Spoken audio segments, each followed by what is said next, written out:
ठरलं तर मगच्या आजच्या भागामध्ये आपण बघणार आहोत, कोर्टातून सगळेजण घरी येतात तेव्हा विमलताई सगळ्यांसाठी घेऊन येतात आणि सगळ्यांना पाणी प्यायला सांगतात. पण कोणाचंही विमलताईंकडे लक्ष नसतं.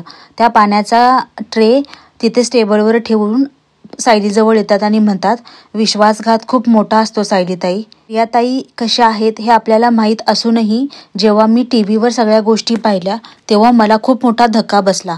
मग पूर्णाजी आणि कल्पनाताई यांना किती वाईट वाटलं असेल याचा अंदाज आपल्याला येऊ शकतो. तेव्हा सायली म्हणते, याचीच तर भीती होती ना विमलताई. जेव्हा प्रियाचा खरा चेहरा सगळ्यांसमोर येईल तेव्हा त्यांना काय वाटेल याची सगळ्यात जास्त काळजी होती. विमलताई सायलीला म्हणतात, सायलीताई काहीतरी करा ना तुम्ही. सायली म्हणते, मी सगळ्यांसाठी कॉफी बनवून आणते. आणि विमलताई म्हणतात की मी देवाजवळ दिवा लावते सायलीताई. तेवढ्यात पूर्णाजी विमलताईंना थांबवतात आणि म्हणतात, थांब विमल, देवाजवळ दिवा आपण घरातली इडापिडा बाहेर जावी यासाठी लावत असतो. आज खऱ्या अर्थाने आपल्या घरातली इडापिडा बाहेर गेली आहे आणि जिच्यामुळे ही पिढा बाहेर गेली आहे तिने आज दिवा लावला तर बरं होईल. आणि तसेही देवाजवळ दिवा लावायचा मान हा घरच्या मोठ्या सुनेचा असतो. जा सायली, देवाजवळ दिवाबत्ती कर, असं म्हणून सायलीला दिवाबत्ती करायला सांगतात.